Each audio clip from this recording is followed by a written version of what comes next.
So I'm Lisa Plagemeyer. I'm the Executive Director of the National Cybersecurity Alliance.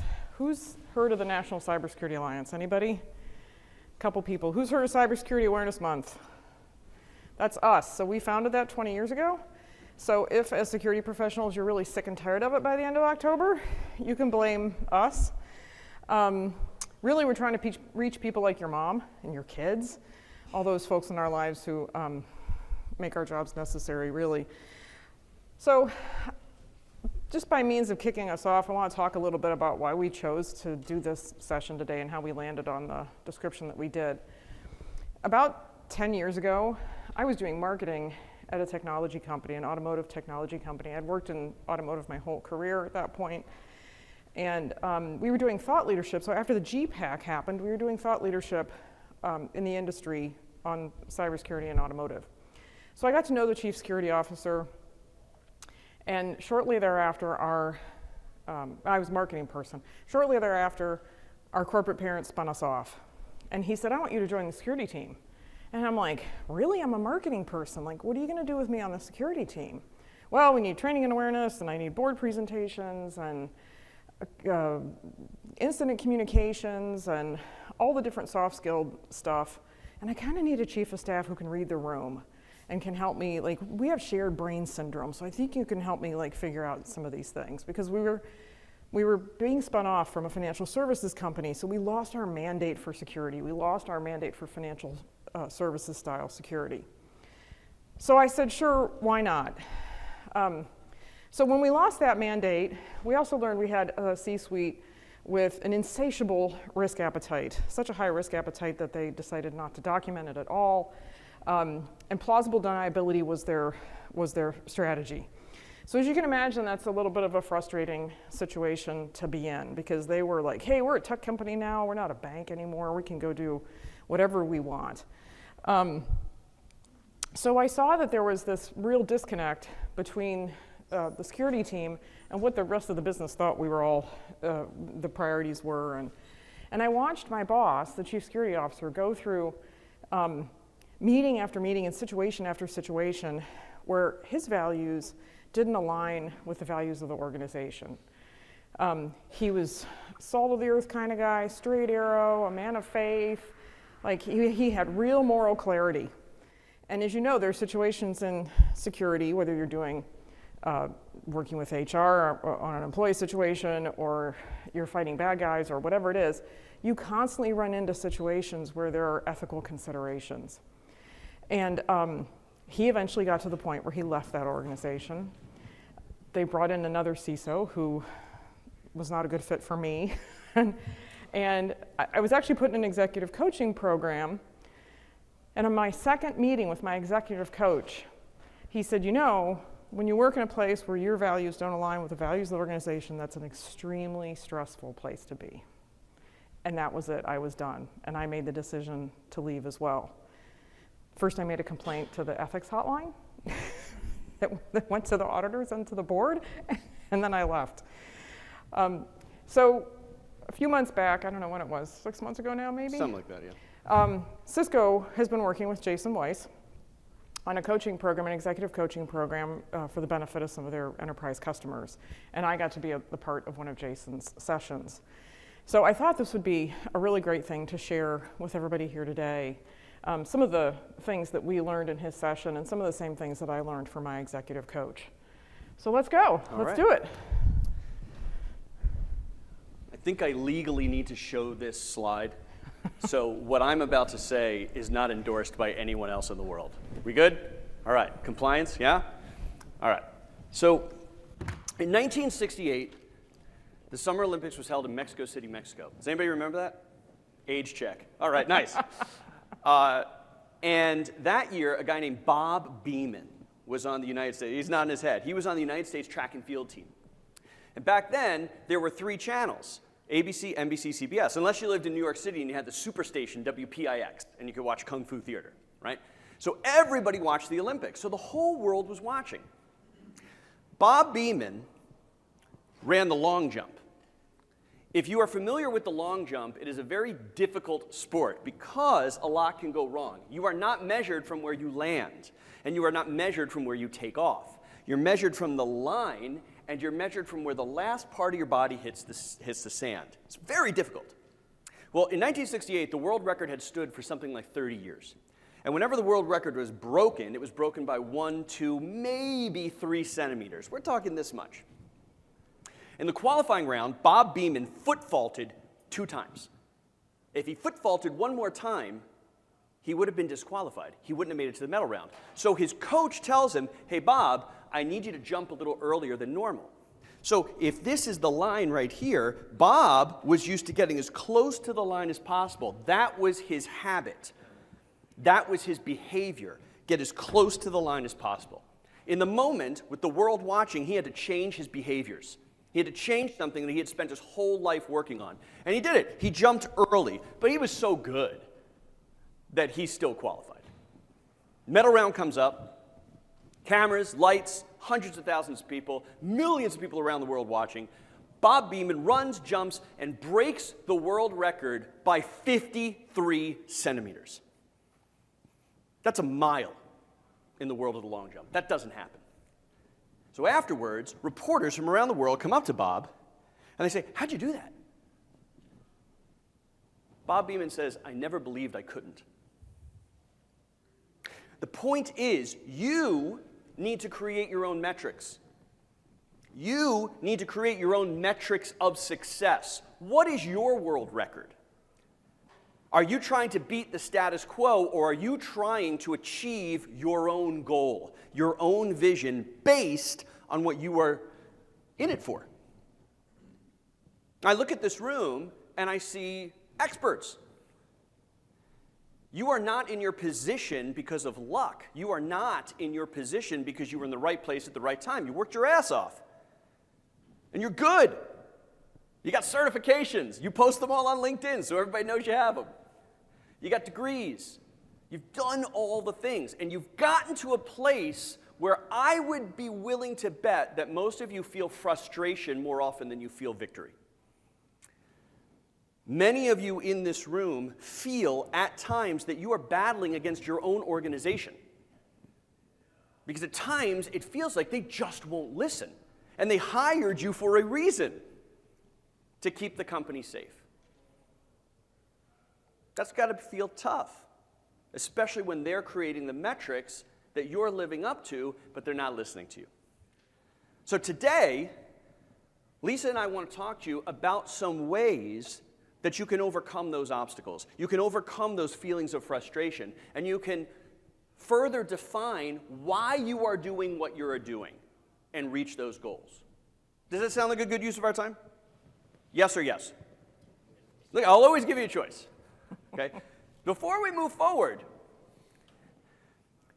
cybersecurity is human connection. Cybersecurity is a result of human behavior and human actions. Humans click.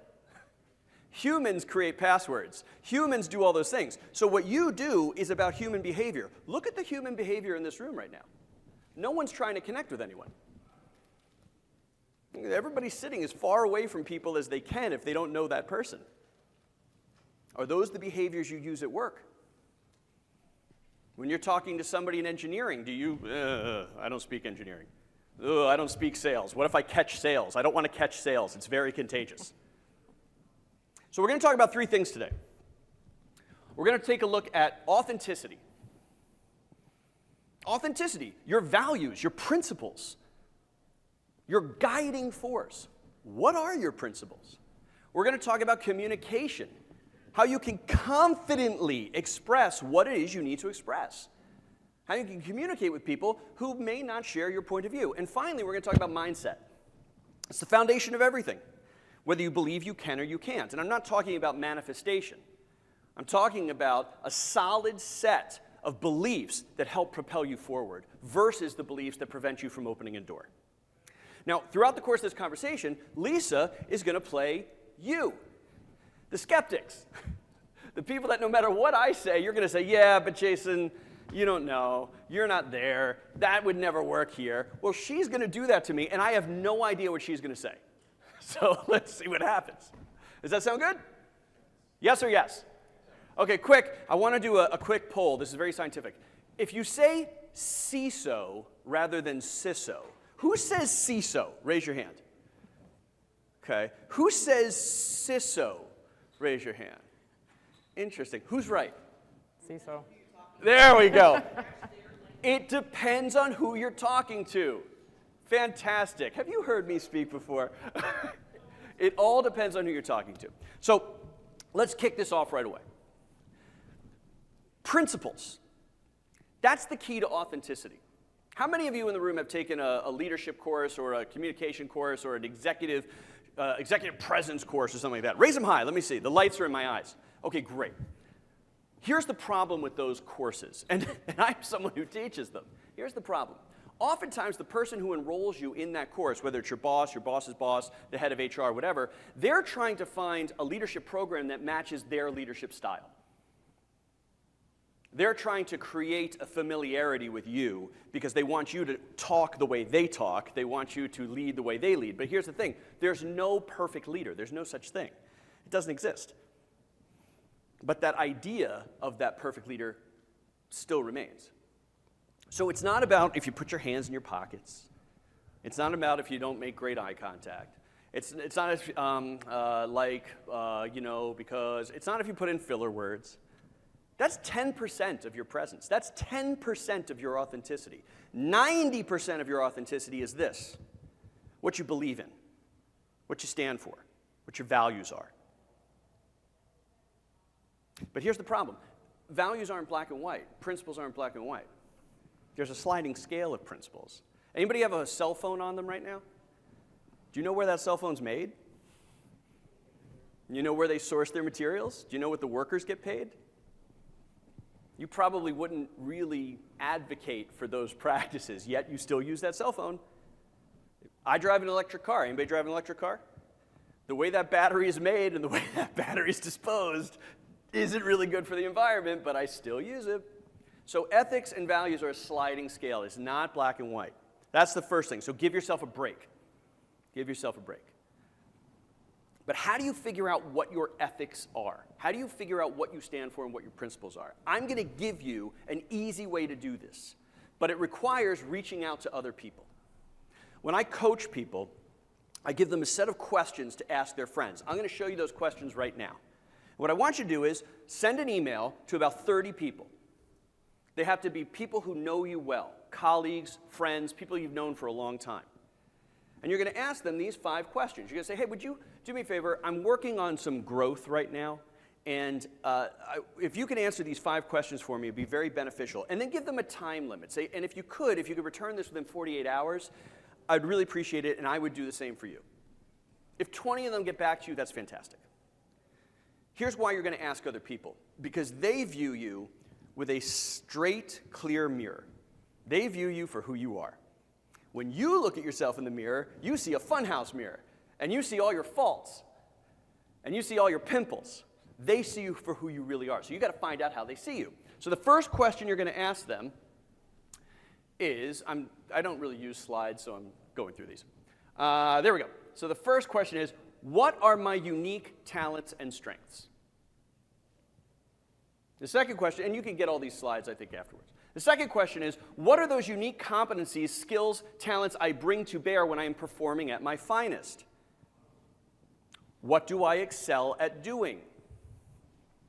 How do I make you feel? And what or who reminds you of me? Here's why you're going to ask those questions. The answers to these questions are based on your actions. And when you talk, that's an action. So it's based on the things you say and the things you do. And they're going to tell you. And you're going to see some trends. You're going to see people saying that this is how I feel about you. This is what you're great at doing. This is this. And you're going to say, really? I didn't know that. Or that's not true. Guess what? They're right, you're wrong. But Jason, yes. If one of my former CISOs would have done that same thing, he probably would have heard from his coworkers in the C-suite, you're too rigid, you're angry all the time, everybody else is always doing everything wrong around you, you don't play well with the rest of the team. I mean, I worked for one guy who got up every day and said, if somebody in the C-suite isn't angry at me every single day, then I'm not doing my job. That was his approach. Okay. That's an incredibly a stressful way to go through life. So let's call him Bill. Okay. Okay, so Bill, I'm sorry, is there a Bill in the room? Are you here, Bill? No, so if Bill did this, he would reach out and most of the people would say, you're to this, you're to that, you don't do this, you don't do that. That's what you're saying? Yeah. Okay, that's a great question. That's you looking in your funhouse mirror, looking at all the things you do wrong. But notice all of these questions presuppose a positive outcome. What are my unique talents and strengths? How do I show up at my best? What do I excel at doing? How do I make you feel? Now, how I make you feel, they might say frustrated. They might say you make me feel tense. They might say you make me feel angry, spiteful, things like that. That's good information for you to have. What reminds you of you? I mean, if they say Mussolini, you know, you're learning something. Now, if 20 people say Mussolini, you've just learned something. If 1 or 2 outliers say that, well, screw them. They're assholes. You've got to determine. These are the analytics. If you ask a question that only has a negative outcome, that's what you're going to get. What we're looking for here are your strengths. And those strengths are the indicators of what your principles are. Because your principles determine your actions, and your actions determine your behaviors, and your behaviors determine your character, the way other people think of you. So what you have to do is, and I know you're all so smart, you're always right, you're always right, I get it, I know, you're always right. But every now and again, you got to reflect back on yourself. And you got to check back in. Do I still believe this? Is this still my driving force? How many of you got your driver's license when you were like 16, 17? Right? That's about par for the course, right? You still drive that car? No. Look back at your high school yearbook. You still wear those clothes? No. You still dating that person? I hope not. So why are you holding on to the same values and principles? Everything evolves, everything changes. So you've got to figure out what those are. Does that answer your question? Keep going. Okay. I told you she's a skeptic. Once you figure that out. I'm not worried about my values. I'm worried about the values of the rest of the organization. Oh, like, great. Let's just say I've been through this exercise and I know what I'm about. Mm-hmm. But I'm seeing situation after situation. I'll give you a for instance. I worked for Ostiso once, who we were selling off a business unit. The day before the sale of that business unit is going to close, there's a material incident in that business unit. I still to this day don't know if he didn't disclose it or he did. But I certainly know what the CEO and everybody else in the C-suite was asking him to not do. So he knew what he was about, mm-hmm.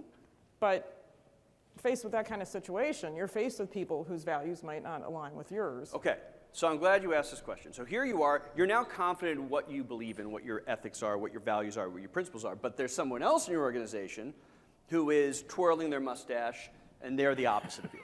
Okay? Can I hold on to that for 1 second, yes. And I'll get to it?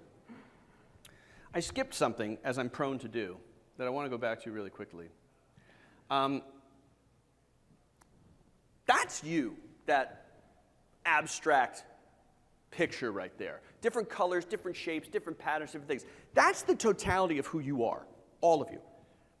You are not simply this. You are not simply that. You are a wide swath of different things. You have passions, you have desires, and things like that. But the problem is, that's what you bring to work. And so if you're frustrated that people see you as the contrarian, people see you as the person that always says no, people see you as the person that says, yeah, but we can't do that, this, because maybe it's because that's the only thing you're bringing to work.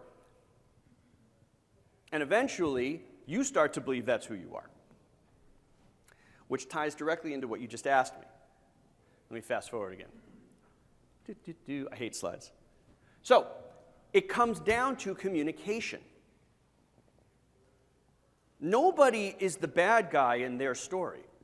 Everyone is the hero of their individual story. So I'm going to give you 3 guiding principles to live by for the rest of your life with every conversation you ever have, ever, starting today, after this. Every person you speak to, make these 3 assumptions. This person is intelligent. The person to whom I'm speaking is creative. The person to whom I'm speaking is well-intended. if you make those three assumptions, you can drop your armor. This is where confidence comes in. You drop your armor. See, the problem is, if you believe the opposite, this person is an idiot, this person couldn't think their way out of a box, and this person's out to get me, you put your armor on. And if you put your armor on, they think you're there for a fight. So they put their armor on. And there goes your confidence. Confidence isn't rigidity. Confidence isn't, I'm going to stand true to what I believe no matter what. That's not confidence. It's not, I'm going to make him angry every day. See what happens. How's that working? There's more in your toolkit than a hammer. But you know what? If you're using a claw hammer can also remove an obstacle. There's many different ways to use a hammer, but you also have a screwdriver. You also have a wrench. You also have a planer. You have all of these different tools that you can use when you communicate, because a conversation is not a competition. It's a collaboration. The people in your organization, they're your colleagues, not your adversaries. They want the same thing you want, but they're looking at it from a different point of view. So if you look at them as being intelligent, creative, and well-intended, we go back to your question, why do you believe that person's ethics and values are different than yours? So let's say some numbers come up, and your chief trust officer or your CEO comes up to you and says, can we not release this for like 4 months? Can you just hold on to this until after the shareholders meeting? Can you do this? Can you do that? Anybody ever faced a situation like that where you've been asked, hey, can we maybe just not say, I don't want you to lie, just don't say it, right? Well, that's a great opportunity for you to figure out, why are they asking me this? What's the stress this person's feeling? What's compelling this person to act opposite to their principles, ethics, and values? Because they're not at home twirling their mustache saying, we're going to make money no matter what, kill all the kids. Like, they're not doing that. They're not. Here's the problem. You are all leaders. You know what you're paid to do? The stuff you don't like doing. That's what you're paid to do. The stuff you love to do, you do for free. We're in the middle of the NBA playoffs right now and the NHL playoffs. Both my teams are still alive. Good to be me right now. And what you see, last night the Nuggets played the Timberwolves. If anybody watched that game, they saw, an hour of basketball that took 3.5 hours to play. That's what you saw. What you didn't see was the 3 days of practice, nonstop, of the bench of the Timberwolves pretending to be the starting lineup of the Nuggets, and vice versa. What you didn't see were the sprints they ran, the laps they ran. What you didn't see were the drills, the new plays, all the things they kept screwing up on nonstop. They practiced for 8 hours a day for 3 days for that game. Then they played for an hour. They're paid to practice. They're paid to practice and not play basketball for another team. If these are the highest performers in the world and they're practicing 70% more than they're performing, you got to ask yourself, when are you practicing? So I have an example that illustrates something you said a minute ago about not presuming that they're home twirling their mustache. And so we had an incident at a company that I worked for that affected our second largest customer, an auto manufacturer. These are big, big customers. The C-suite didn't want to tell the customer that this incident had affected them. We had fixed it, and this was before a lot of the regulation around reporting today. And we in the security team knew that we really needed to tell this customer that we didn't want them finding out some other way, and that was the right thing to do. Before it was the thing we were regulated to do, we thought it was just the right thing to do. So we reached out to the sales rep for that customer. And of course, she wanted us to tell the customer as well, because she didn't want them to, she figured if they heard about it through, in this instance, if they heard about it through one of their car dealerships, that was going to be the worst way that they could hear about it.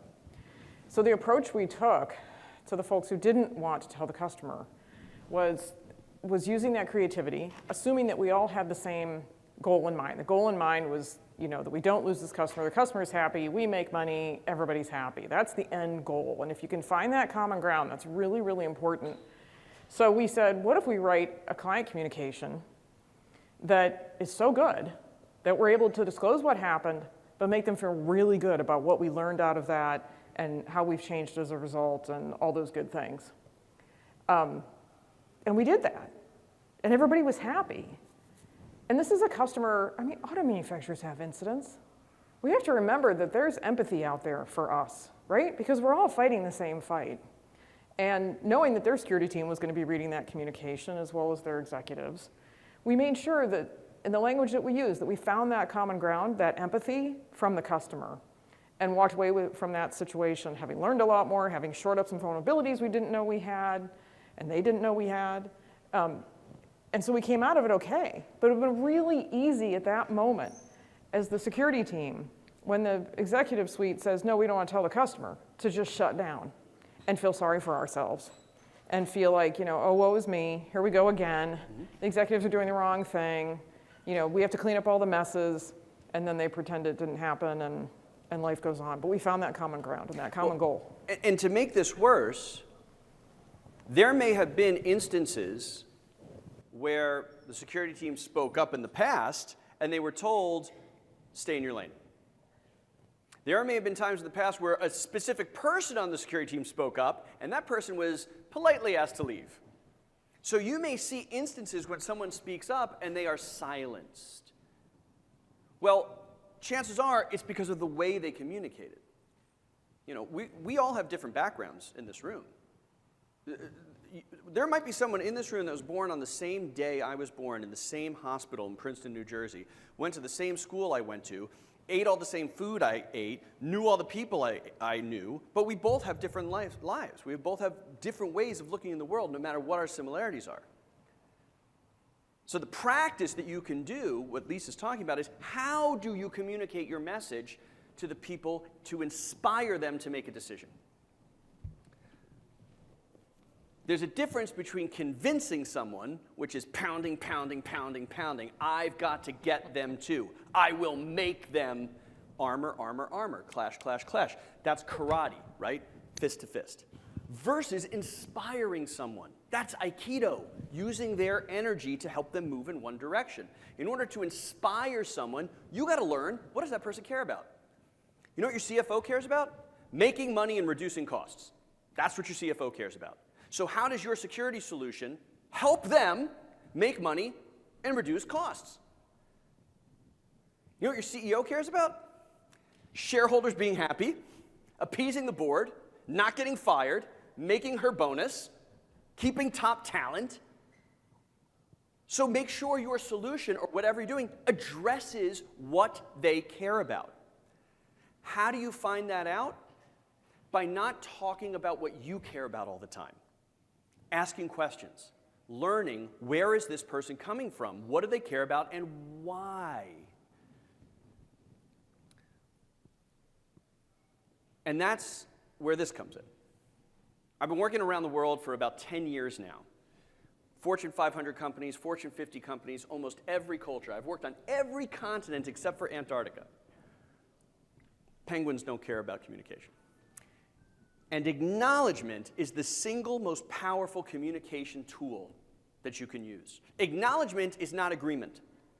It doesn't mean you agree. It means you are recognizing what someone else has to say. You're recognizing their value. You're recognizing their opinion. You're recognizing them. And makes them feel heard. When someone feels heard by you, it makes it easier for them to hear you. Because they don't see an adversary, they see a colleague. How many times have you met somebody and within 5 minutes you're like, God, this person just gets me. I guarantee you know nothing about that person. All they did was talk to you about you. So you feel, wow, this person gets me, because they talked about your favorite subject. Do that with your team, your colleagues, your peers, your C-suite, your executives. Whenever you get a chance, find out what they're trying to achieve, because you can help them. You have the same goal. The problem is, Most of this comes down to belief. That is the foundation of mindset. Belief, what you believe. A belief, simply stated, is a feeling of certainty about what something means. The fact there is that a ball hits a line. That's the fact. The belief is that it matters. It's a feeling of certainty, and it can change your day in an instant. Just watch the World Cup. Watch the World Cup. Fact is, a ball crosses the line. The belief is that if the ball crosses the line and your team kicked that ball, your life is great. If you're on the other side, your life is miserable. That's how strong beliefs are. And they drive your behaviors. So what you need to ask yourself is, what do you believe to be true about your organization? Lisa asked me, but what if your values don't align with your company's values? Well, you need to figure out what your company's values are. What are their core values? And you know how you do that? You ask the people who are creating the policies of your organization, because your company doesn't exist. The people in your company exist. Companies and organizations don't make decisions. People make decisions. And so if you can stay authentic to yourself, if you can communicate with empathy and acknowledge other people and assume that they are intelligent, creative, well-intended, and you can go into a room with that mindset, that's how you remain resilient. That's how you keep your integrity. That's how you make the decision if you should stay or if you should go. But I walk into that room with all these things. I'm in a good place. And they want to do the wrong thing. Okay. They want to make a decision that doesn't feel like the right thing to do. I'll give you another for instance. Give me another for instance. So I'm working at a company. We change data centers. Made an acquisition. The acquisition's using a tiny little data center. We move everything to our data center, our big corporate data center that we feel really good about, and the alarm bells start firing because there's a server owned by the Russians serving up porn. It's on an FTP server that they've been using for 10 years with the same password that they email out to every customer. Everybody's using the same password. It's for user acceptance testing because the product is data, and so we put the data file out there and the customers get it for UAT. So we say to the head of that business unit, hey, you know what, you've got porn on this server. Like, we can clean this off, but you really need to have everybody, get rid of this concept of sharing. Everybody's got one shared password and we're not going to change it for 10 years. Really? Do we have to? That sounds hard. You know, we have a lot of customers and they're not going to want to create an account and create a password. And at the time, password rotations were still a thing. And like, they're not going to want to do that. Can't we just leave it? Really, is that the kind of company that we are? Because the porn's going to be back there in 5 minutes. So there's a lot to unpack there. The question you're asking is, what happens when they just will not do the right thing?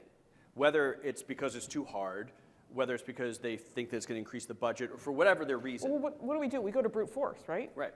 We escalate and escalate and escalate until you feel like you can put that in front of somebody who's got the power to tell everybody else in that room what to do. Is that what most of us do? Situations like this? Not uncommon. Yeah. So that is a very common way to lead in corporate America, in the corporate world. Let me just run this up the poll until the CEO tells people, here's what you must do. It's okay to have porn. No, wait. But you see, people will do what they have to do because they're told, but they don't put 100% into it. They're just doing it. When someone's inspired to do something, they make a decision based on what's best for them, best for the organization. And here's the hard part. It's hard.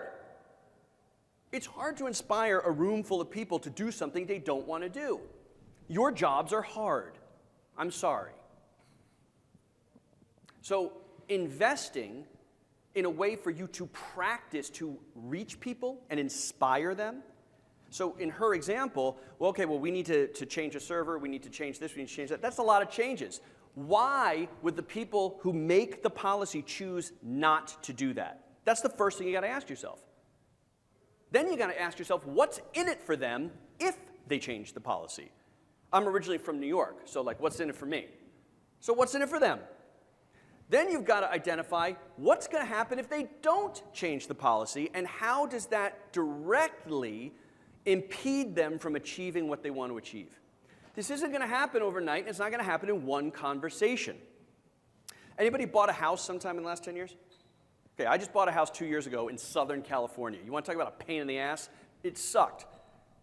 But my wife and I didn't go to one house and then say, we'll take it. It took us 2 years to find a house. Did anybody who recently bought a house just go to one house and say, we'll take it? You look at the house, you inspect the house, you bargain, you figure out what's going on. You do the same thing when you buy a car, you do the same thing when you choose a school, you do the same thing if you're going to send your kids to a daycare or school, you do your research. It's hard. If it were easy, everyone would do it.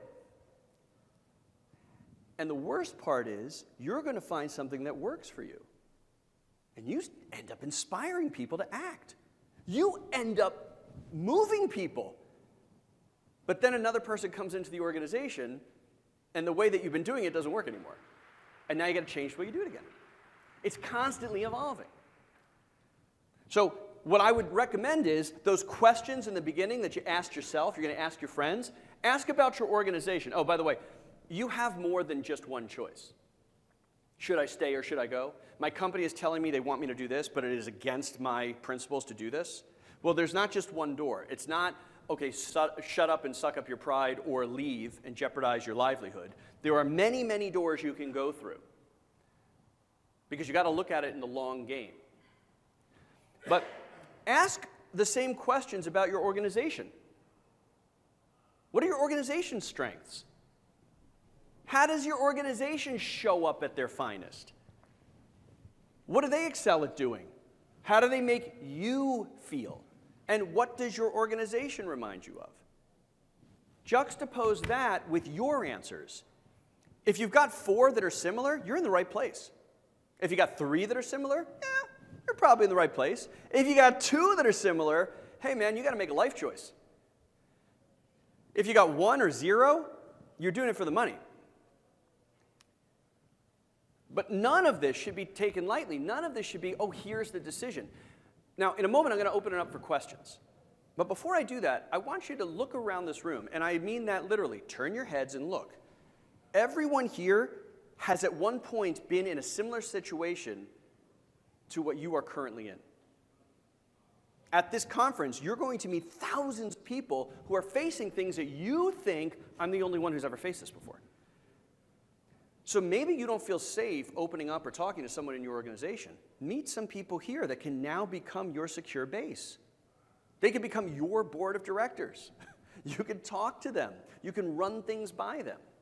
There are a few people in the audience who have done leadership coaching with me, and we usually do 8 people, sometimes 12 people at a time, and all of those people are now friends with each other. They didn't know each other beforehand, and now they rely on each other when they have a problem. You're not alone. Sometimes it feels that way, but you're not. So you brought up a good point. Finding your allies in the organization, right? For my CISO, it was one of the attorneys. It wasn't the GC. The GC was, we were a little worried about him. But it was one of the attorneys. So every time he walked into a meeting and that lawyer was in there, he knew he had an ally because he knew that they had the same sort of ethical vision for the organization. So that's a double-sided coin. Because you see your allies, that's great. The problem is you might see people that you perceive as your enemies. And that affects the way that you show up. I got bad news for you. They're not your enemy. They're not your enemy. They just have a different point of view. You know, you flip a coin, 50-50 chance of it being heads or tails. There's a great play by a playwright named Tom Stoppard called Rosencrantz and Guildenstern Are Dead. Anybody familiar with it? If you ever get a chance to see it. It's funny. It's long, but it's funny. And anyway, the characters, Rosencrantz and Guildenstern from Hamlet, the actors who play them are backstage. And at one point, in the beginning of the play, they're flipping a coin. And like 100 times in a row, it lands on heads or tails. I don't remember. And so one of them says, well, it's got to land on tails this time because it's landed on heads so many times. So the belief becomes, well, because it's landed on heads so many times, it has to land on tails this time. But as you all know, no, that's just a belief. It's a 50-50 chance every single time. So when you're certain someone's your enemy, what would become possible if you were to investigate that person, to learn more about that person, to see where they're coming from and how you can help each other? Before we close out the day, what questions do you have about what we talked about today? Principles, authenticity. Oh, there we go. Okay. In multiple organizations now, it's not about the enemy. It's that when you meet a person and you form an opinion, they prove themselves to be less than capable, in your opinion. Mm-hmm. So it's not enemy, but the picture isn't quite as rosy. And yes, they might have positive intent. But how do you get over that when you show up and it's, kind of the frustration builds as you have to work with that person? And it can be a peer, it can be a stakeholder, whatever. You show up and they're just, whether it's the communication style, whether it's the refusing to deal with an issue, whether it's whatever. How do you authentically keep that going without showing up cheerful and stupid, as I call it? I love it. Okay. Is anyone in the room named Todd? Great, we're going to call this guy Todd, okay? So Todd has displayed a behavior, and then he keeps doing things that support your idea of Todd. That's essentially what you're asking. How do you overcome that? Okay. So that's a belief. Now, a fact is Todd is underperforming. So if Todd is underperforming and not reaching his metrics, that's a fact. And if you are Todd's supervisor, you need to figure out what is preventing Todd from getting there. But if it's a behavioral issue, and you form an opinion, Todd's just an asshole, right? What's going to happen is your mind is going to search for further evidence to support that Todd's an asshole. That's how your mind works. It forms a belief, and then it looks for evidence to support that belief. And the evidence are facts, but the belief is not a fact. So how do you overcome that? It's difficult.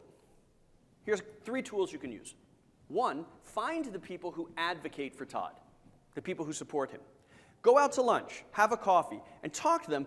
What are your favorite things about Todd? How does Todd make you feel? Do not go in there with an agenda. Don't go in there trying to prove them wrong, because you don't have to be right. Go in there to seek understanding, not to be heard. That's number 1. Number 2, have a conversation with Todd. Talk. Take your armor off. Maybe it's incremental. Maybe it's one conversation, then another conversation, then another conversation with those 3 principles. He's intelligent, he's creative, he's well-intended. And I'm not saying that's easy.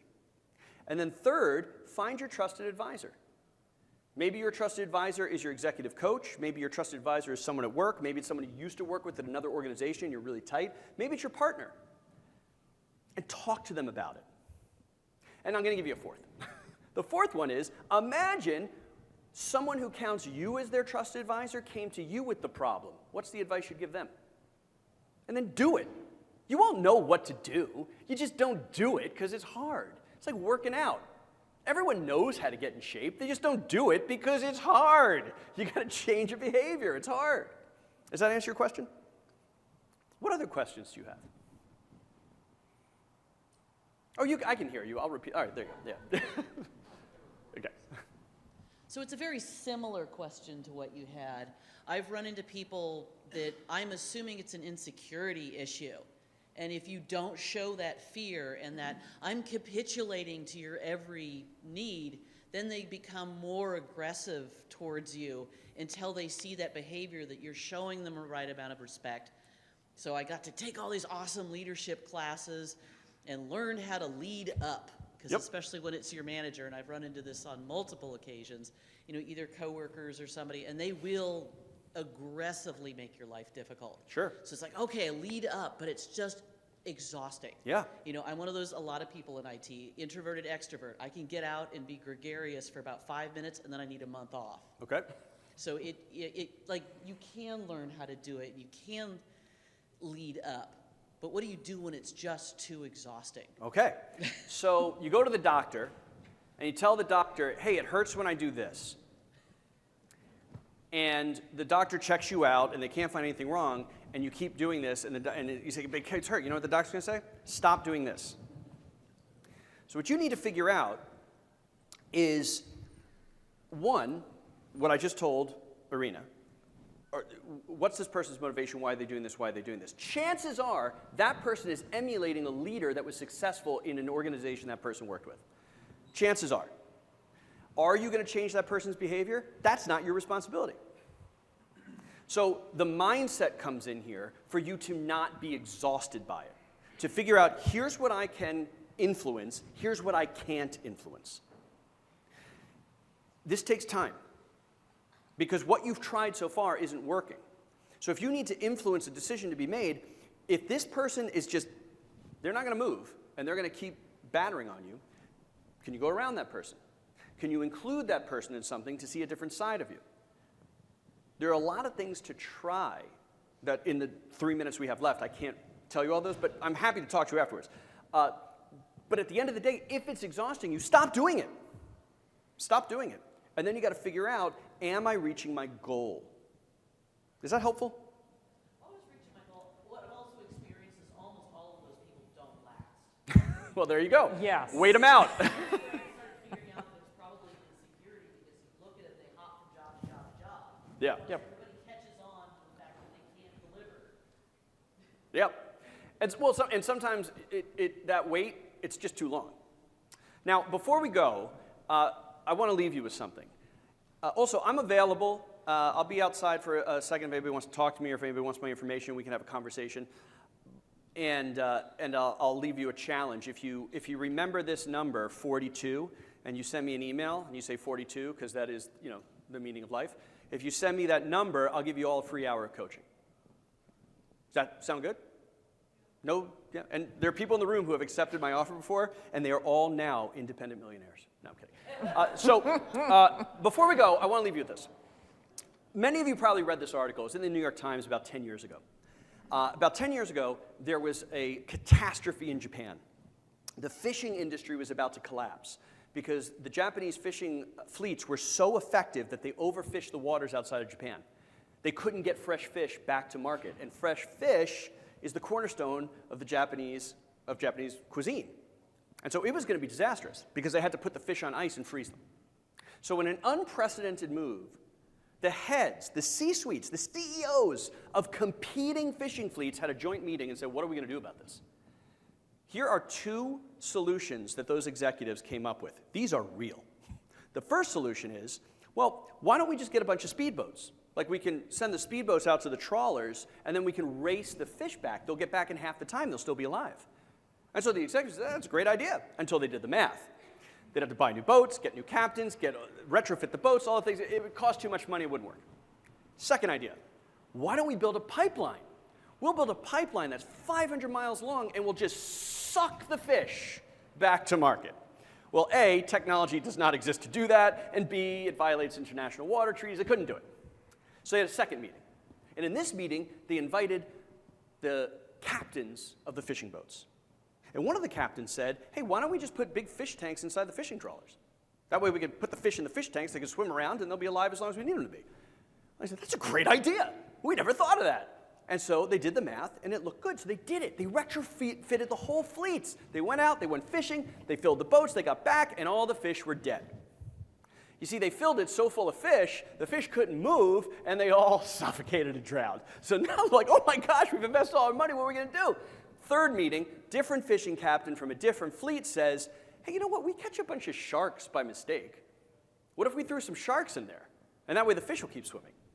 At this point, they had nothing to lose. So they did it. They went out fishing, put the fish in the tanks, threw some sharks in, they got back, and all the fish were alive. So the question that you all need to ask yourselves is, what are the sharks that you need to put in your lives to keep you uncomfortable enough that you keep swimming and you don't stagnate and die? Thank you for your time today, everyone. I hope to talk to you afterwards.